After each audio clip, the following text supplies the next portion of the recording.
Ah.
Nice.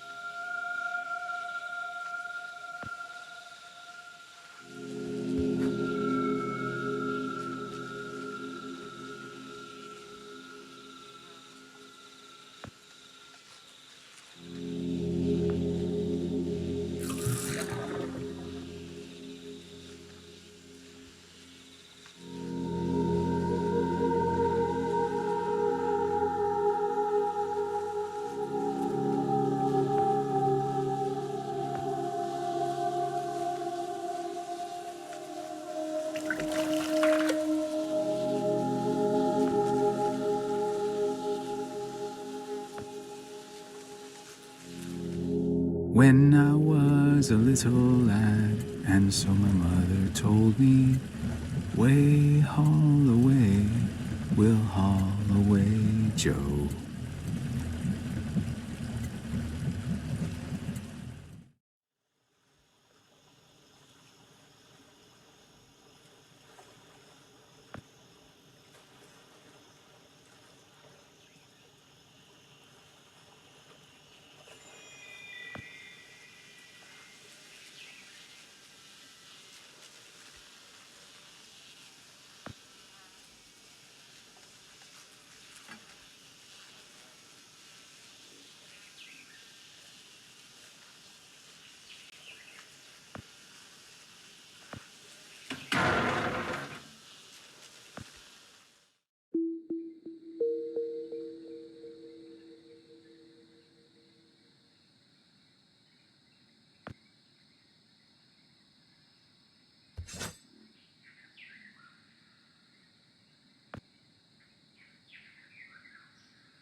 Hmm.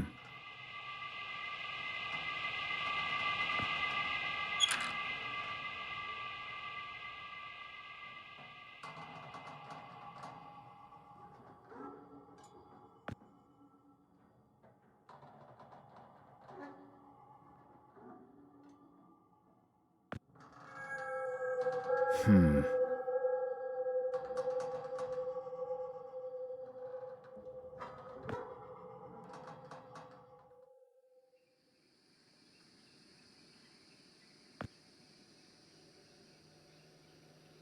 Hey.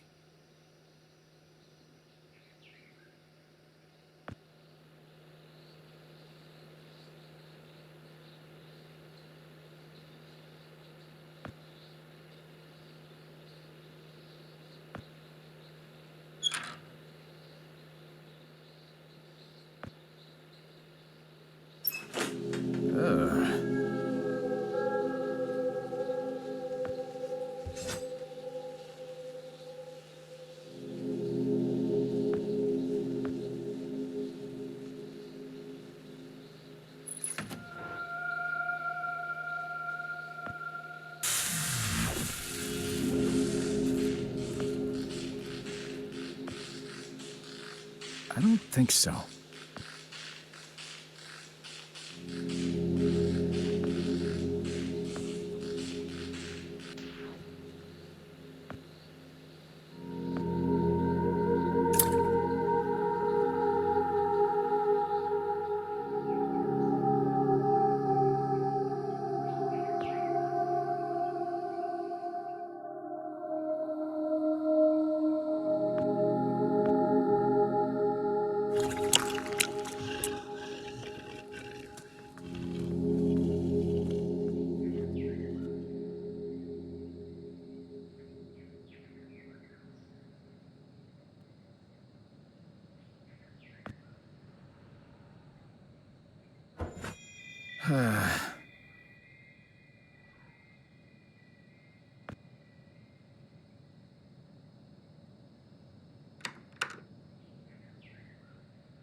Nice.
Far out.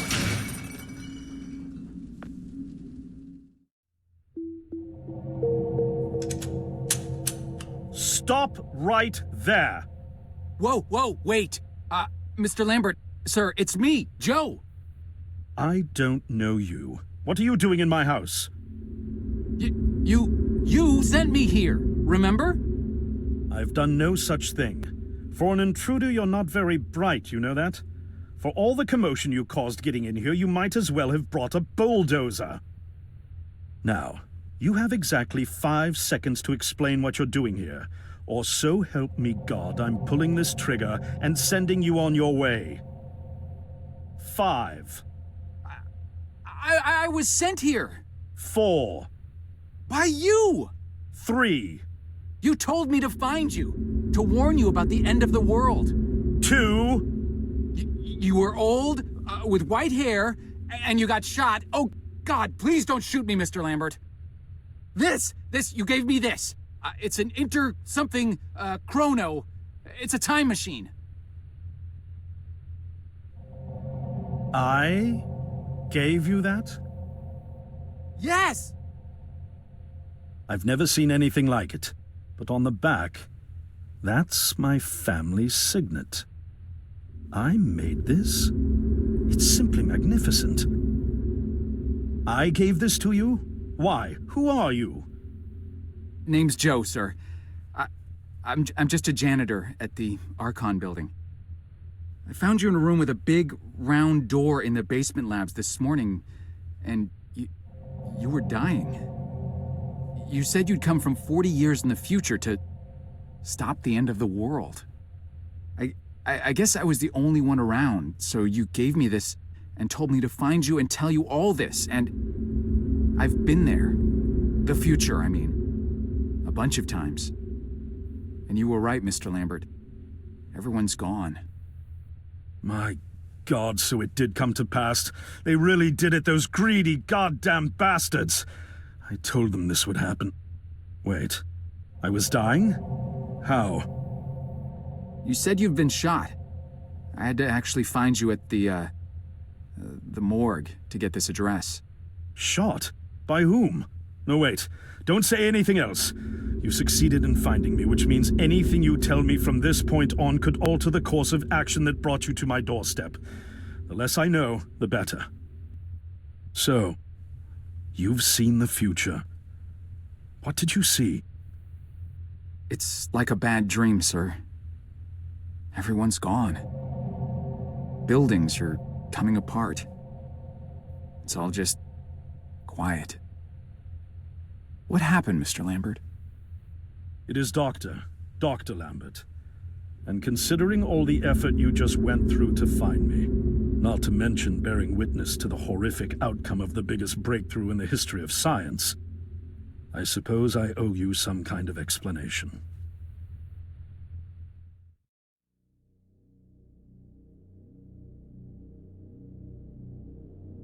I was 24 when I got hired by Archon, or Athena as it was called back then.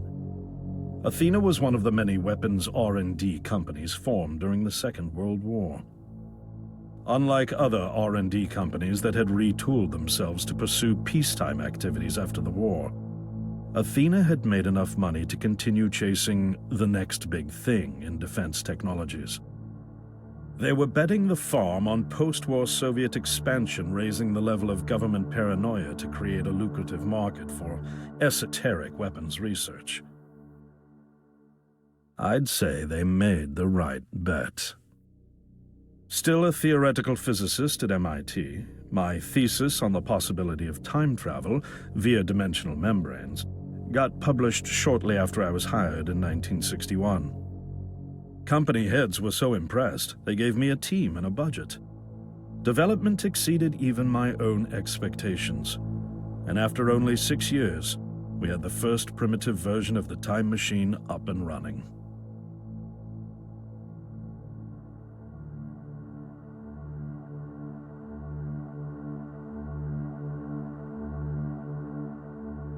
Our first successful trials involved sending simple objects into the future with a timed return. But with Archon running out of money, that was all the company bigwigs needed to secure a big fat contract with the Department of Defense. Apparently, we had sold them on the idea that the technology could be used to go back in time and strangle communism in its cradle. The reality, of course, was that it couldn't. Due to the laws of causality, you can't travel back in time beyond the point where time travel was invented. And sooner or later, we had to explain that to our benefactors. When they started pushing for progress reports, Archon management had to come clean, but instead chose to ease government concerns by claiming the technology could be used to bring back advanced weapons from the future. But this, too, was a lie.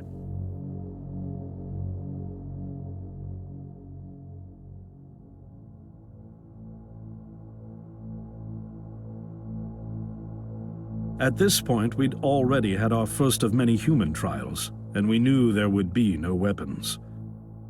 In fact, our results were as terrifying as they were baffling. Time pilots returned frenzied and confused, raving about empty streets and human remains. At first, we assumed the city had suffered a Soviet attack in the near future and had been evacuated as a result. But as we pushed on further, the terrible reality became clear. Time pilots started returning fatally ill, dying within a day or two from painful convulsions. Some never returned. We lost several pilots, machine prototypes, and other equipment. When the first contamination erupted in the lab, we were completely unprepared, losing 3 lab technicians to what we later identified as an incredibly aggressive airborne virus.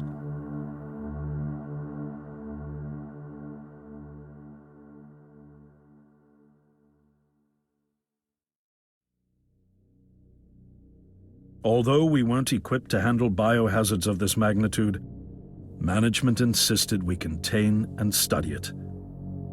To keep our pilots and the virus alive long enough to study, we co-opted experimental cryotechnology from another project, Lazarus, and established a makeshift virus lab. Once again, the bigwigs managed to spin our setbacks into a success story for the Department of Defense, now claiming that the virus could be cultivated for use as a biological weapon.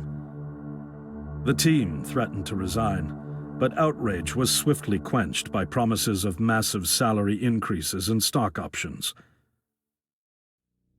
I didn't take the bribe. I'd witnessed the lethal efficiency of the virus firsthand. I knew there was only one way this was going to end, so I handed in my resignation and set up shop out here. For over a year, I've been working to recreate the technology to bring me back in time and prevent mankind's extinction from ever happening.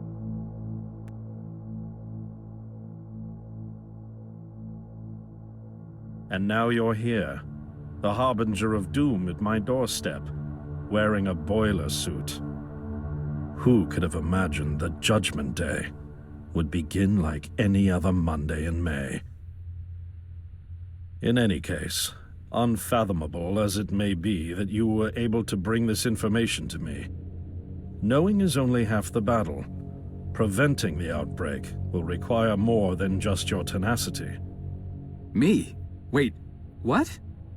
Yes, I'm afraid I must rely on you one more time. You must go back to Archon and prevent the outbreak. No, that's, I mean, I'm really honored and everything, but...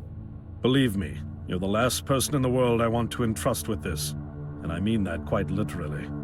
But by this time tomorrow, the entire city will have succumbed to chaos, panic, and death. You're here now, and you're all I've got. Wait, but what about you? Can't you fix this, Doc? Don't you have a plan?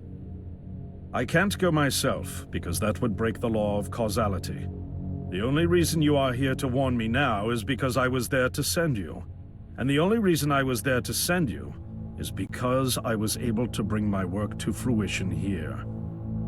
But... We've no time to waste. It's the only way. You told me you found me this morning, correct? Yes, but... That means I failed to stop it, and the outbreak has already begun. The time pilot for today's trials must have brought the virus back from the future, which then somehow got out of the containment chamber and spread. That pilot is Patient Zero. I need you to destroy the supercomputer system controlling the time machine. All the research data is stored there too. You must destroy it before the time machine departs. I'm reconfiguring your device to send you back 1 day earlier. This should allow you ample time to return to Archon and get inside. On the other shore from here, about 500 yards down the road, is a rest stop. You'll find a van there, fueled and ready to go. Oh, I already have a ride. Which won't be there yesterday, you ninny. Now stop interrupting me. One last thing, and I need you to listen carefully because this is very, very important. Make sure you do not meet the earlier version of you. Why? What will happen? No one knows for sure. It's one of the conundrums not yet accounted for. There are theories, of course. None of them pleasant. Now, let's get you ready.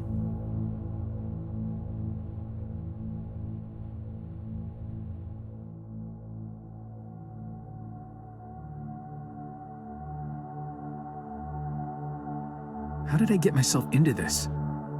I nearly got killed trying to reach Dr. Lambert thinking he had a plan.